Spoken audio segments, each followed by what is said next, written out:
Fani-Kayode and Fayose have special reasons for supporting Kemi Omololu-Olunloyo. Kemi Omololu-Olunloyo said Biafra, as was being sought, can never be achieved by Nnamdi Kanu and his supporters. Omololu-Olunloyo said Biafran agitators are getting support from Governor Fayose and Fani-Kayode because they don't want the Yorubas to be affected like in 1966. A self-acclaimed journalist and rights activist, Kemi Omololu-Olunloyo, has revealed that Governor Fayose of Ekiti and former aviation minister, Fani-Kayode, support the agitation by the Igbos for a special reason. According to Omololu-Olunloyo, the daughter of a former governor, the two politicians support the agitation because they do not want a repeat of the tragedy that befell the Yorubas in 1966.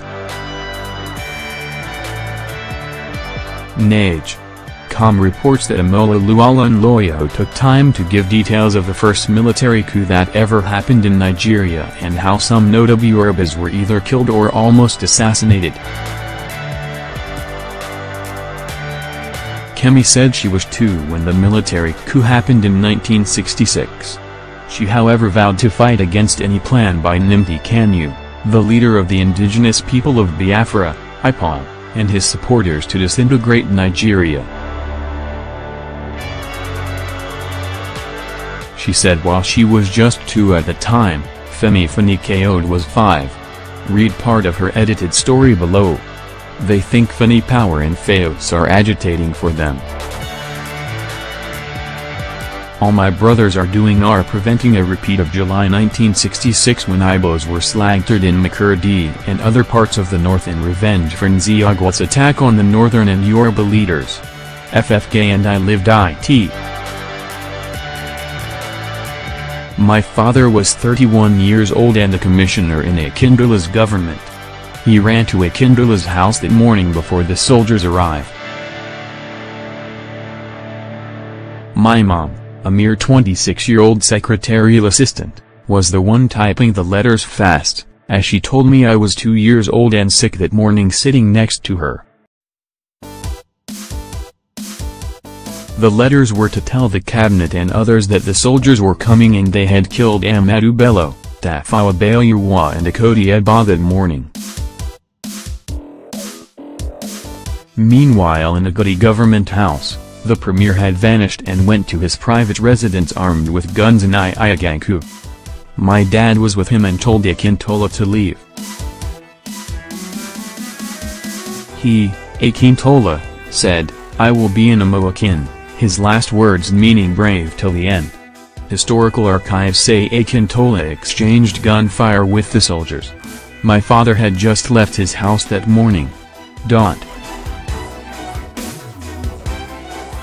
Meanwhile on the Fani-Kayode side at the deputy premier's residence in Agodi, still the deputy governor's residence to the state, the soldiers arrived and were beating the hell out of FFK's father with their guns right in front of Femi who was 5 years old.